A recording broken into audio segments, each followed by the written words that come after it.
पादप उत्तक। फिर ये जाना कि पादप उत्तक भी दो प्रकार के होते हैं, क्या क्या?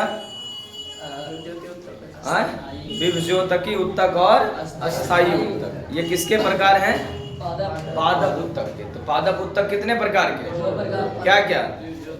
विभज्योतकी उत्तक और अस्थाई उत्तक। विभज्योतकी उत्तक और अस्थाई। अब हम लोग ये जानने वाले हैं ये जो विभज्योतकी उत्तक है वो कितने प्रकार के होते हैं और उनकी व्याख्या। आप इसको सब कोई पहचानते होंगे ना? अरे गाछ वृक्ष तो देख लेना सब जी। इसको सब कोई पहचानते होंगे जी। बाहर से कैसा दिख रहा है? उबर खाबर। उबर खाबर तो हवे करेगा। बाहर से कलर कैसा दिख रहा है? पुराना जैसा जी। और अंदर से देखो लाया नया नहीं लाया न्यू। क्या न्यू? अच्छा अब अंग्रेजी बोलने लगा क्या? अब अंग्रेजी में बोलने लगा। आ जाइए। तो ये जो आपको दिख रहा है ये क्या है?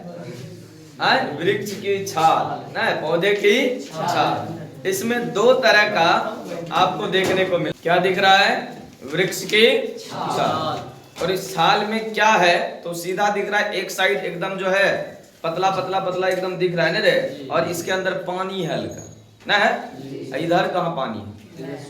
इधर पानी नहीं है। यानी यही आदमी आगे बढ़ते बढ़ते बढ़ते, आदमी तो नहीं, यही चीज आगे बढ़ते बढ़ते बढ़ते क्या बन जाता है? ये ठीक। अभी आगे कैसे बढ़ेगा? अपने आप मोटा जाएगा।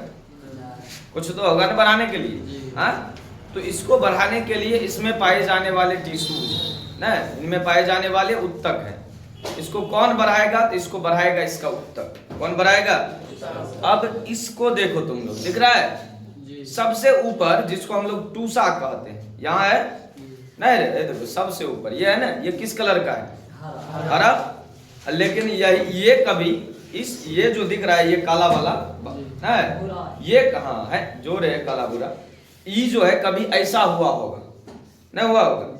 फिर यही चीज जो है आगे चल के क्या बन गया? ऐसा। क्यों बन गया ऐसा? पैसा तुमसे लिया तब। फिर ये जो उत्तक था, वो जो टिश्यूज था वो प्राइमरी था, प्राथमिक उत्तक था। क्या था? और ये जो दिख रहा है आपको ये क्या है? द्वितीयक उत्तक है। क्या है? यानी प्राइमरी टिश्यू आगे चलकर जब कोशिका विभाजन होता है, सेल डिवीजन होता है, बिना सेंट्रोसोम का सेल डिवीजन होता है, तब वही जाके सेकेंडरी टिश्यू में बदल जाता है, यानी द्वितीयक उत्तक में बदल जाता है। तो इस प्रकार से विभज्योतकी उत्तक तीन प्रकार के होते हैं। पहला आप देख रहे हैं जो प्राथमिक लास्ट में द्वितीयक में बदलेगा या अस्थाई में बदल जाएगा। कोई द्वितीयक ही द्वितीयक में आगे चल के खूब ज्यादा वृद्धि करके मर जाएगा, ऐसा हो जाएगा। और इनके बीच में कुछ उत्तक पाया जाएगा। देखिए ऐसे करेंगे तो पानी खूब निकल रहा है, नहीं निकल रहा है? इनके और इनके बीच में पानी को ले जाने वाला, खाना को ले जाने वाला कोई उत्तक होगा, जिसको कहेंगे तीसरा उत्तक, जिसका नाम है संवहन उत्तक। जाइलम और फ्लोएम। जाइलम और फ्लोएम। तो जितना हम देखेंगे इधर पानी नजर आएगा हमको देखिए एकदम स्पष्ट रूप से। तो इस प्रकार से हम लोगों ने कितने प्रकार के विभज्योतकी उत्तक को जाना? तीन प्रकार के। तीनों का नाम बताइए एक बार अच्छे से। क्या? Apical meristematic tissue, lateral meristematic tissue और इंटरसेलुलर मेरिस्टेमेटिक टिश्यू। तीन प्रकार के क्या? उत्तक। विभज्योतकी उत्तक। सिर्फ उत्तक तो दो प्रकार का है, पादप और जंतु ना। फिर पादप दो प्रकार का, परमानेंट टिश्यू और क्या रे? मेरिस्टेमेटिक टिश्यू ना। मेरिस्टेमेटिक और परमानेंट, यानी विभज्योतकी और अस्थाई। और विभज्योतकी उत्तक तीन तरह का, शीर्ष क्या है रे? शीर्षस्थ, पार्श्वस्थ और अंतर्वेशी या अंतर्विष्ट। तीन अलग अलग प्रकार के ये उत्तक दिख रहे हैं आपको। सबसे पहला क्या है? Apical meristematic tissue. क्या बताता है ये और ये कहाँ पाया जाता है? तो एपिकल कहाँ पाया जाएगा? तो एपिकल पाया जाएगा जड़ और तना में। ध्यान दीजिएगा कहाँ का? जड़ और तना। तो जड़ और तना के शीर्ष भाग में पाया जाता है। यानी जड़ जो है नीचे बढ़ रहा है, तो किसके कारण? एपिकल मेरिस्टेमेटिक टिश्यू के कारण। यदि कोई पौधा ऊपर भाग रहा है तो किसके कारण? एपिकल मेरिस्टेमेटिक टिश्यू ना, शीर्षस्थ विभज्योतकी उत्तक के कारण। यह उत्तक प्राथमिक विभज्योतक है और यही विभाजित होकर आगे चलकर द्वितीयक या फिर अस्थाई उत्तक में बदल जाता है। अभी तुरंत बताए, टूसा हरा होता है धीरे धीरे टूसा हरा होते होते धीरे धीरे काला होता है, फिर वही छाल बन जाता है, फिर वो मर जाता है और मरने के बाद वो और उसमें चिरक जाता है। गाछ में देखा होगा ऊपर का मोटका तना चिरक जाता है, फिर अपने आप उधरने लगता है, फिर नया बनता है। तो प्रत्येक वर्ष जो है ना नया नया बनता है संवहन उत्तक। आगे पढ़ेंगे इस चीज को। तो इस प्रकार से शीर्षस्थ बीजोतकी उत्तक जड़ और तना के शीर्ष भाग में पाया जाता है। नाम है शीर्ष, देखो ना शुरू में, तो जड़ एवं तना के शीर्ष भाग में। और ये काम क्या करता है, तो ये पौधे की लंबाई में वृद्धि करता है। जड़ की भी लंबाई में और पौधे के ऊपर जो लंबाई है होती है उसमें भी ये वृद्धि करता है। नाम एक ही याद रखना है, काम अपने याद रह जाएगा। शीर्षस्थ शीर्ष में पाया जाएगा, जड़ और तना के शीर्ष में। काम क्या है, लंबाई में वृद्धि करना।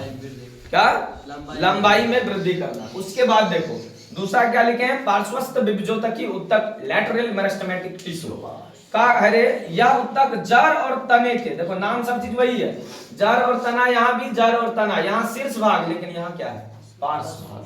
क्या है रे, पार्श्व भाग समझता है, मेरा ये शीर्ष भाग है ऊपर, समझा कि नहीं, पार्श्व भाग है ई, बायां और दायां, बायां और दायां। यदि मेरे चौड़ाई में वृद्धि हो रहा है, समझा कि नहीं, अच्छा इधर अगर वृद्धि हुआ तो क्या लंबाई में वृद्धि होगा, लंबाई में इधर वृद्धि होगा ऊपर, तो इधर अगर वृद्धि हो रहा है तो मोटाई में वृद्धि होगा मेरे चौड़ाई में। तो पेड़ पौधा की चौड़ाई में वृद्धि करने के लिए जो उत्तक जिम्मेदार है उसका नाम क्या है, पार्श्वस्थ बीजोतकी उत्तक। तो जो तने की चौड़ाई में वृद्धि कर रहा है क्या नाम है उसका, बोलो ना, जो तने की चौड़ाई में वृद्धि कर रहा है, जड़ की मोटाई या तने की चौड़ाई में वृद्धि कर रहा है, उसका नाम है पार्श्वस्थ बीजोतकी उत्तक लैटरल मेरिस्टेमेटिक टिश्यू।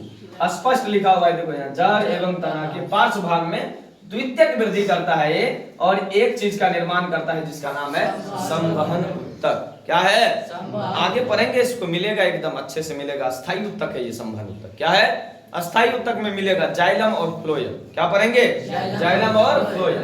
तो ये संवहन उत्तक का निर्माण करता है और तने की किस में वृद्धि करेगा, चौड़ाई में। तो गाछ किसके कारण मोटाएगा, कोई भी वृक्ष किसके कारण मोटाएगा, पार्श्वस्थ बीजोतकी उत्तक लैटरल मेरिस्टेमेटिक टिश्यू के कारण मोटाएगा। जो गाछ है, वृक्ष है, उसकी छाल के नीचे, जो गाछ वृक्ष है उसकी छाल के नीचे या संवहन उत्तक में क्या पाया जाता है, कौन सा उत्तक, कैम्बियम। सबसे प्रसिद्ध मानो, सबसे प्रसिद्ध छोड़ो, सबसे बेजोर उदाहरण है किसका, पार्श्वस्थ बीजोतकी उत्तक का। उस उत्तक का नाम है कैम्बियम। क्या नाम है, तो पेड़ की छाल के नीचे कौन सा उत्तक, कैम्बियम। क्या, कैम्बियम, पेड़ की छाल के नीचे कैम्बियम। याद कीजिए अब कोशिका की खोज करने वाले रॉबर्ट हुक को, पेड़ की छाल में कैम्बियम की कॉर्क कोशिकाओं से उन्होंने कोशिका को खोजा, समझे। पेड़ की छाल में कैम्बियम की कॉर्क कोशिकाओं से एक मरलका कोशिका को निकाला था और उसका नाम अभी तक चल रहा है। 1665 ईस्वी में कोशिका की खोज, पहला चैप्टर याद है। तो वृक्ष की छाल के नीचे मौजूद कौन सा उत्तक, कैम्बियम, किसका उदाहरण है, पार्श्वस्थ बीजोतकी उत्तक लैटरल मेरिस्टेमेटिक टिश्यू का। उसके बाद देखिए क्या अंतिम में, अंत में क्या है, अंतर्वेशी या अंतर्विष्ट। अंतर्वेशी, देखिए यदि लंबाई में वृद्धि कर रहा है तो कौन सा उत्तक, शीर्षस्थ ना। यदि चौड़ाई में वृद्धि हो रहा है तो कौन सा, पार्श्वस्थ। यदि इसके अंदर वृद्धि हो रहा है, नहीं, हाँ, इसके अंदर टहनी के आधार, क्या रे, पत्तियों के आधार, सीधा समझो ये पत्ती है, ये है इसका आधार, नहीं रे, पत्ती का आधार क्या है, यही है। तो पत्ती के आधार में ये जो दिखता है सब पत्ता मिलत कर लाता है ये साइड, तो पत्ती के आधार में और टहनी के पर्व पर, टहनी का पर्व समझते हैं, वो दीजिए, देखिए ये है पत्ती का आधार, यही है, ये क्या है, पत्ता का आधार। तो पत्ता का आधार और यहां से वहां तक देखिए ये है टहनी का पर्व, यहाँ है, यहाँ है, यहाँ है, यहाँ है, सगरे है ना, ये सब क्या है, ये टहनी का पर्व, ये भी क्या है, टहनी का पर्व। तो टहनी का पर्व और पत्ता का आधार है, ये देखो आधार है यहाँ से लेके यहाँ तक, क्या है, पत्ती का आधार, मतलब जिस पर पत्ती है, जिंदा खड़ा है, देखो ये, समझा कि ना। ये नहीं रहेगा, ये नहीं रहेगा तो पत्ता की हवा में रहेगा, नहीं है ना। तो पत्ती के आधार और टहनी के पर्व में कौन सा उत्तक, अंतर्वेशी। कौन सा? अंतर्वेशी।